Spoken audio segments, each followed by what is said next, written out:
Hola, ¿cómo están? Hezbollah ha lanzado una andanada de ataques contra Israel en respuesta al asesinato de Haniyeh. Ha calificado estos ataques como la primera fase de su respuesta hacia Tel Aviv. ¿Pero qué implica esto? Hoy vamos a analizar los últimos hechos geopolíticos. Inicia así el mapa. Bienvenidos.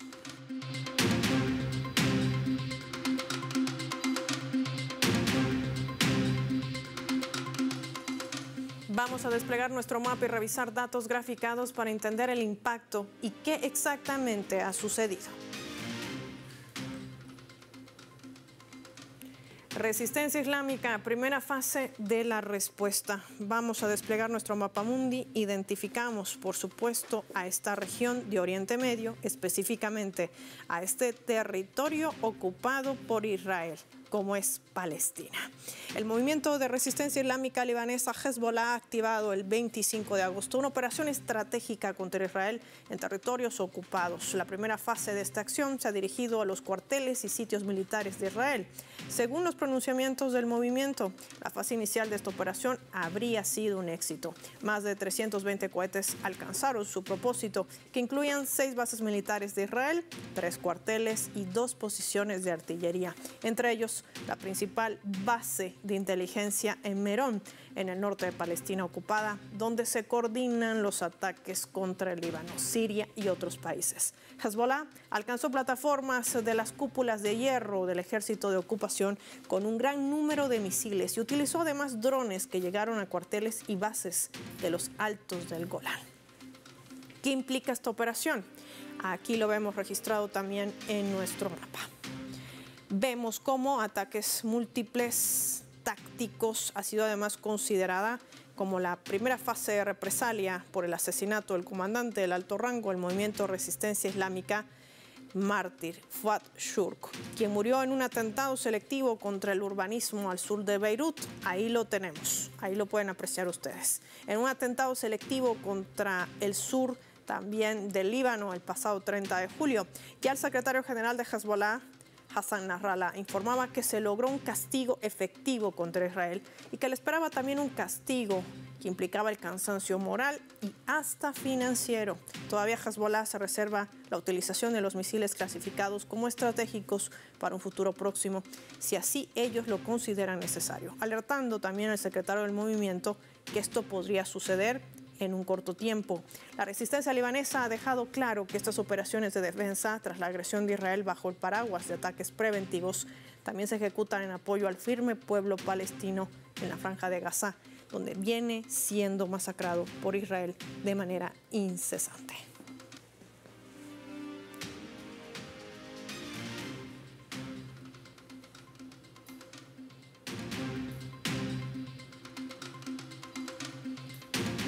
Vamos a analizar este escenario con nuestro invitado. Nos acompaña en directo para el mapa de Telesur, Juan Luis, con propiedad González Pérez, experto en temas de Oriente Medio. Juan Luis, qué placer tenerte con nosotros. De manera inmediata te pregunto, ¿cómo impacta la respuesta de Hezbollah desde el Líbano tras haber sido bombardeada, violado la soberanía por parte de Israel e inclusive seguir masacrando a un pueblo como es el gazatí?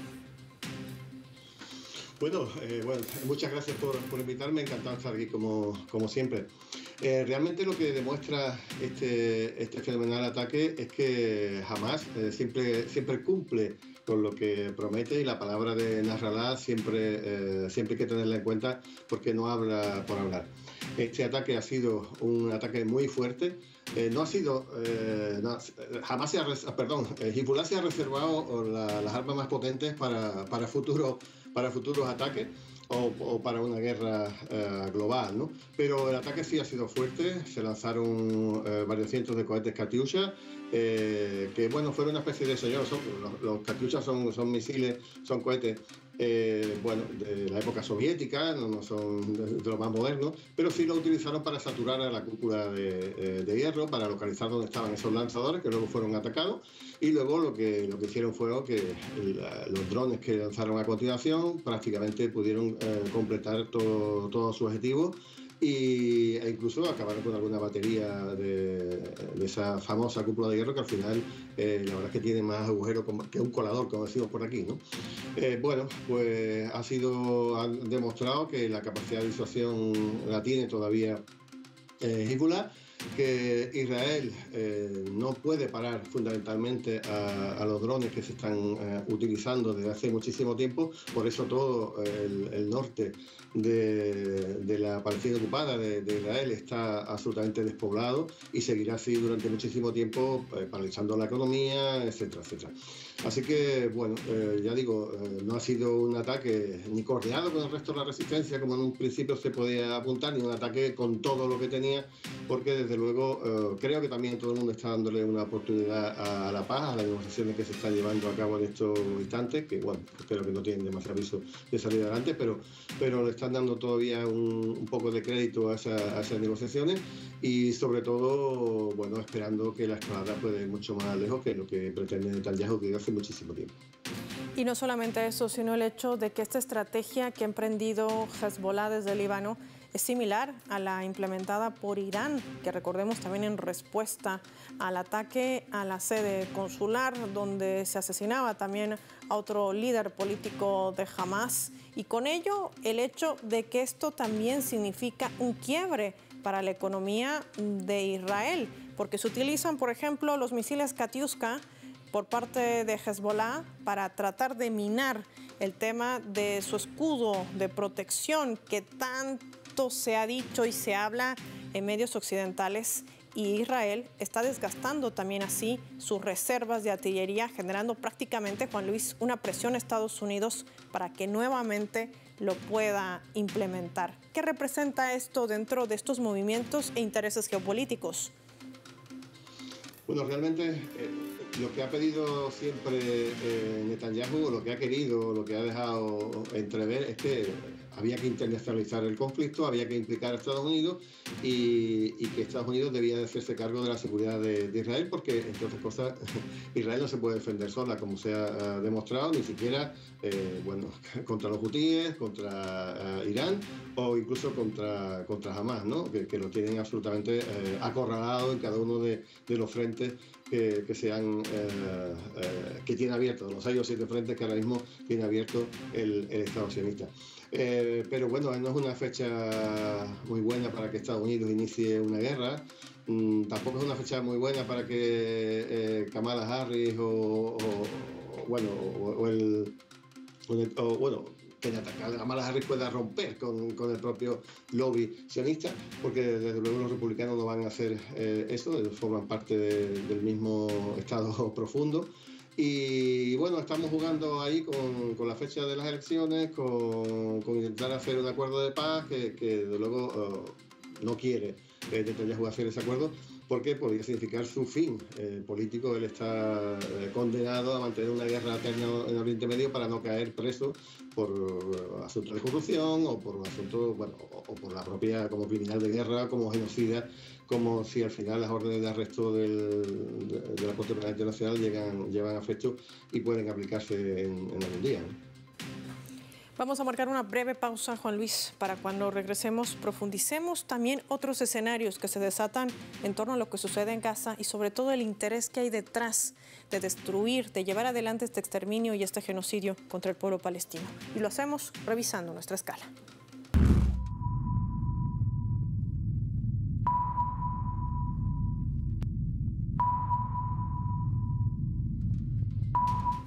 Esta vez a través del portal web de Al Mayadin, que colocamos en la pantalla del mapa, que está titulando de la siguiente manera: El derrumbe del Imperio Otomano y sus efectos, parte 2. Ese 14 de mayo del año 1948, antes de que la medianoche llegara, ese nefasto día señalara el fin del mandato británico en Palestina, en forma unilateral y con la complicidad de superpotencias surgidas tras el fin de la Segunda Guerra Mundial. Unido a ese sostén político, militar y diplomático del agonizante Imperio Británico, líderes sionistas apoyados también por organizaciones terroristas como Irgun Haganah, la banda Esther, declararon el nacimiento de la entidad de Israel. Aquella proclamación desencadenaría en el primer conflicto armado entre Israel y los países árabes, opuestos a aceptar aquel quiste incrustado en el levante mediterráneo, en conformación de la entidad nacional sionista, ajena a esa historia y desarrollo que tenía la región de Oriente Medio. En el plano de dominio expresado también por la mencionada declaración de Balfour en la primera parte de ese trabajo, que se convirtió en ese eslabón de la cadena de hegemonía imperialista que comenzó a concretarse tras la caída del Imperio Otomano. 4 siglos y medio de dominio, desde las primeras conquistas de Mehmed I en 1450. Hay que decir que con todos estos antecedentes históricos que explican, por supuesto, la división del levante mediterráneo y la idea de entregar Palestina a manos del sionismo, todo esto confluye en la estrategia que no ha dejado atrás desde 1948 Israel: exterminar al pueblo palestino, ocupar sus tierras y asesinar a hombres, mujeres y niños. Ya volvemos.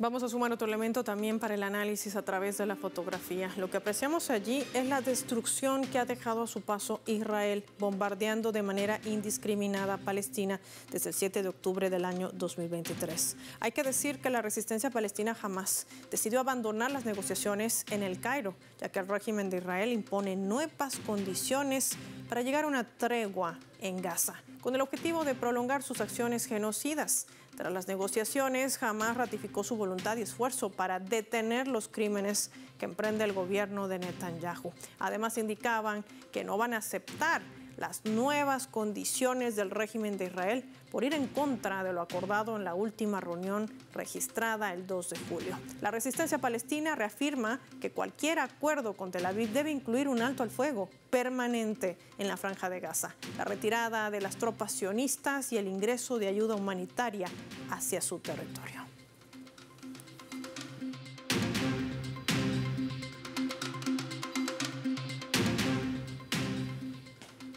Juan Luis, se cambian las reglas del juego. Novedad para la estrategia que imprime Israel, la primera pregunta, y con ello también poder entender el manejo que hacen los medios de comunicación, acusando a Hamás de abandonar una posibilidad de un alto al fuego. ¿Qué hay detrás de todo esto? Bueno, los medios de comunicación occidentales hace mucho que dejaron de tener la información como objetivo prioritario y se centran mucho más en difundir la propaganda de quién les paga que demostrar la verdad a la ciudadanía. Ahora mismo lo que están diciendo es que jamás está boicoteando las negociaciones de paz y es justamente todo lo contrario. Basta leer incluso la prensa israelí o la opinión de los familiares de los presos sionistas para darse cuenta de lo que está sucediendo de verdad. Cada vez que hay un plan de paz encima de la mesa es el gobierno de Netanyahu el que lo sabotea deliberadamente. Ya lo decía antes, ellos lo que quieren es permanecer en guerra todo el tiempo que pueda. En el momento que hay un acuerdo a la vista, Netanyahu se inventa nuevas condiciones que además son absolutamente aceptadas de inmediato casi por Estados Unidos y las pone encima de la mesa de negociación para que evidentemente tenga uno por respuesta. Jamás ha estado de acuerdo absolutamente con el plan que se presentó a 1 de junio, con el plan que se presentó al Consejo de Seguridad el 2 de julio.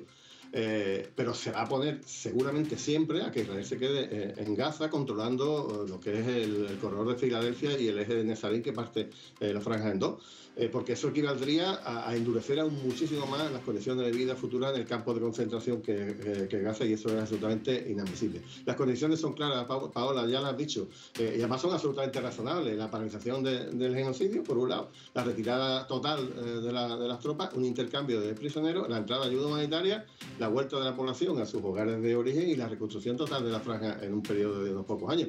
Y cualquier otra condición que se ponga encima de la mesa o que se oponga a lo que hay ahí simplemente no va a ser aceptado, y Estados Unidos e Israel lo saben seguro.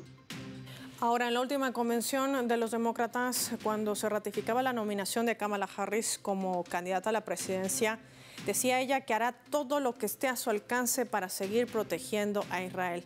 No solamente qué implica y significa este paso que da Kamala Harris, sino también el hecho, Juan Luis, de proteger qué interés real. ¿Será su corredor, el de Ben Gurión, lo que tanto le aflige a Netanyahu? Bueno, podría ser la necesidad de establecer ese corredor, pero también podría ser las riquezas que hay subacuáticas en gas natural en la zona, en las costas de Gaza, Y desde luego lo que también se denota de lo que está ahí es que, de lo que dice en este caso Harry, que tuvo que ir en el momento que se nominó, lo mismo que hizo Obama hace años, lo primero que hizo fue ir a la sede del lobby sionista, decir que iban a ser buenos con ellos, fueron al AIPAC. Y se han comprometido con la defensa de Israel, porque no deja de ser como una estrellita más en la bandera de Estados Unidos, o un proyecto de país, que yo creo que ni siquiera es un país, que hubo que inventarlo, porque así fue, como dijo Biden, si no se hiciera habría que inventarlo, porque es la manera de controlar los recursos de hidrocarburos de la zona del Golfo Pérsico, que es, para entendernos, pues como el motor del planeta en estos tiempos, porque tiene esa gasolina con la que funciona el motor del planeta. Así que, bueno, nada nuevo bajo el sol. Los republicanos y los demócratas son absolutamente similares en todo esto. Uno quizás lo admita de manera más clara, otro tiene a lo mejor dentro de sus filas algún verso suelto, pero al fin y al cabo quien gobierna es el Estado profundo y es Israel, y la AIPAC y todos los visionistas forman parte de él, con lo cual no podemos esperar nada de las elecciones norteamericanas, como nunca lo hemos hecho. Ahora, Juan Luis, en medio de todo este escenario se sigue masacrando a un pueblo palestino como es el Gazatí. Cerca de 40.000 personas ya han sido asesinadas en estos más de 10 meses. Más de 20.000 son niños. Ante una comunidad internacional que además sigue esperando, aunque en el discurso de que ingrese la ayuda humanitaria, corredores que siguen siendo controlados por Israel.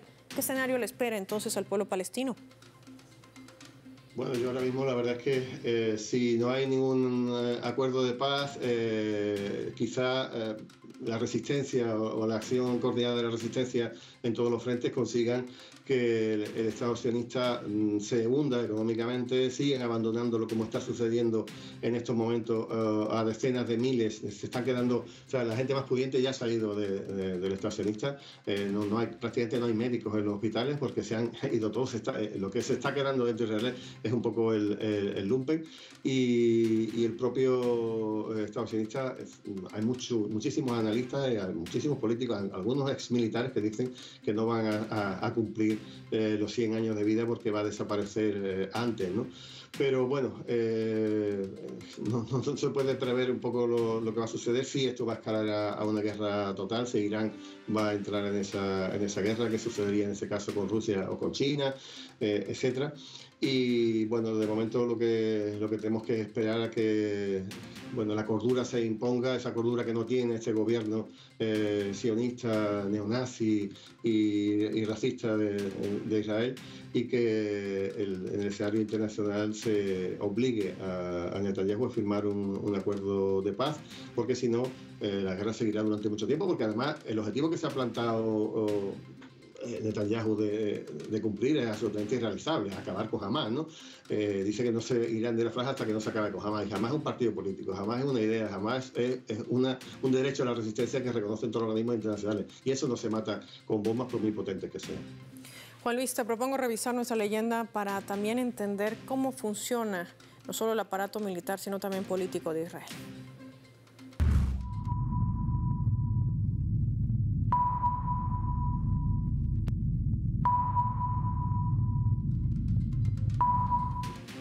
Esta declaración viene desde la oficina del primer ministro de Israel, Benjamin Netanyahu. Es un comunicado oficial y hemos extraído esta frase, esta postura que imprime esta oficina oficial. La decisión del portavoz del FDI, de las Fuerzas de Israel, de mencionar en su declaración de esta tarde solo como un objetivo de guerra, mientras ignora el resto de los objetivos de guerra, está en completa contradicción con las directivas de la cúpula política. Y es que se refiere la oficina del primer ministro Benjamin Netanyahu a que el director del FDI, Hagari, había señalado que la guerra que tiene contra Hamás es por la liberación de los rehenes de Israel.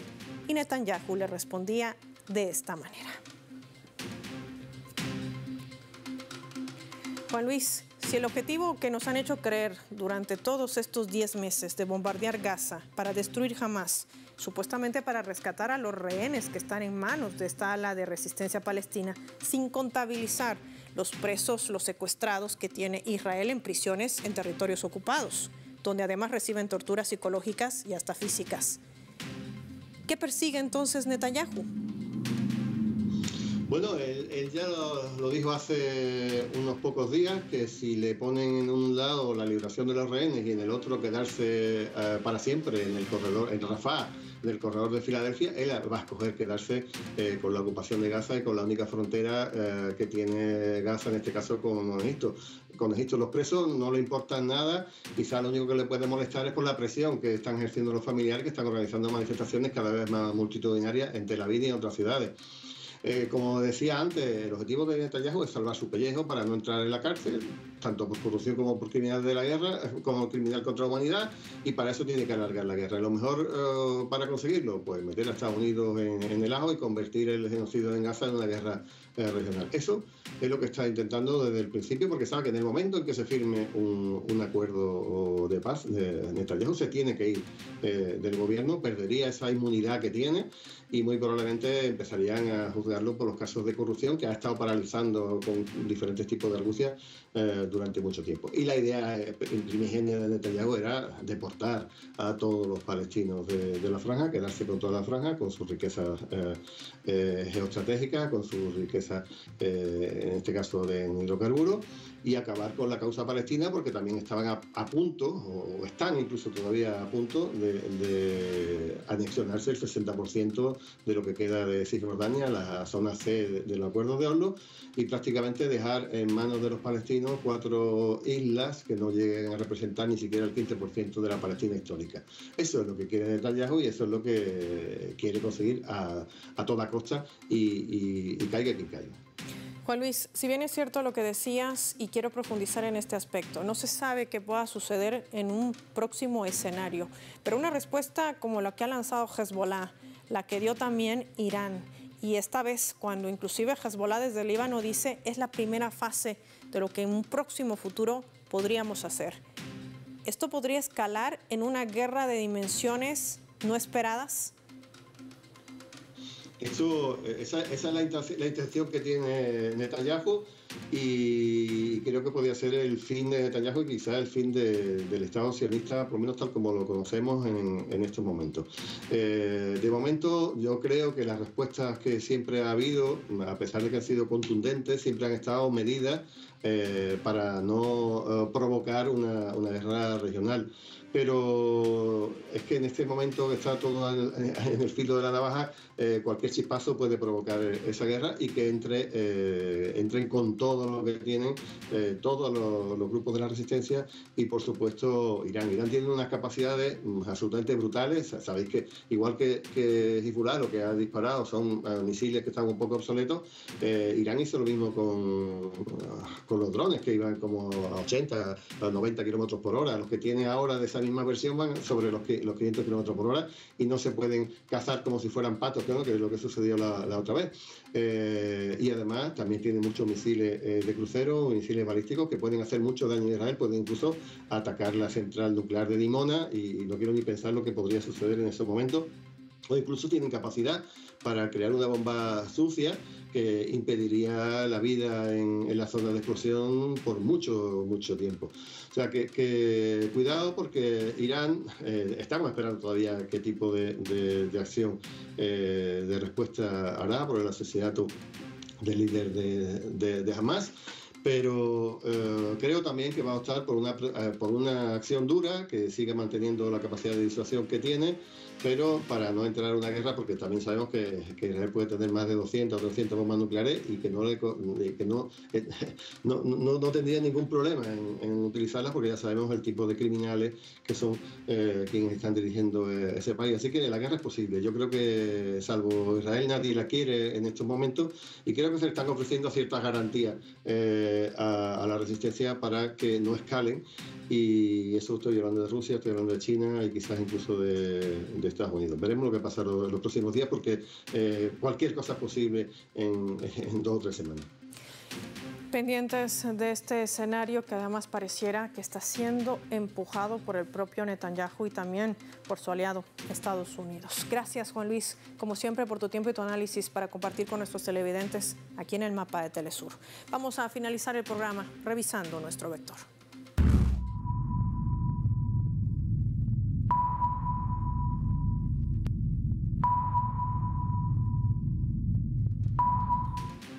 Nuestro radar en el mapa hoy nos refleja las 3 claves sobre este tema. 1. Débil. La respuesta a Hezbollah a Israel ha golpeado a un Estado que se ha autodefinido como una potencia militar y de inteligencia. Incluso con el lanzamiento desde el Líbano de misiles Katyusha, han hecho que Tel Aviv activara su cúpula de hierro, haciendo que perdieran una importante cantidad de arsenal de defensa, valorado en más de $40.000 por misil. Y esto está generando mayor presión hacia un Estados Unidos para reemplazar el mismo, pese a que Kamala Harris, en la Convención Demócrata, haya asegurado que haría todo por defender a Israel. No ha sido capaz, sin embargo, Estados Unidos de frenar los ataques directos a posiciones tácticas del régimen sionista, que han venido no solo desde el Líbano, también vienen desde Irán y desde Yemen. 2. Alto el fuego. Ha quedado al descubierto una vez más que el verdadero interés de Netanyahu no es la liberación de los rehenes, sino el exterminio total de un pueblo palestino, que ha sido el pretexto, al igual que erradicar a Hamas, para incursionar ilegalmente en Gaza, bombardeando de manera indiscriminada para apropiarse también de ese territorio y construir su ambicioso corredor de Ben Gurión, para dominar así el paso del comercio y sobre todo el petróleo y el gas. Todo al final confluye en los intereses de Estados Unidos en esa región sobre la vida de miles de hombres, mujeres y niños que siguen siendo masacrados. 3. Resistencia. Si no fuese por el eje de resistencia articulado en Oriente Medio, que sin importar la escala han logrado ser un freno para Israel, no solo para que por el momento no escale el conflicto en una nueva guerra, también para hacerle entender al ente sionista que Palestina no está sola y habrá quienes no solo alcen su voz ante el genocidio, sino también que van a responder de manera táctica y tácita para frenar ese delito de lesa humanidad. Una resistencia que representa hoy más que antes en un hecho de dignidad. Soy Paola Pérez y nos vemos en otra edición del Mapa.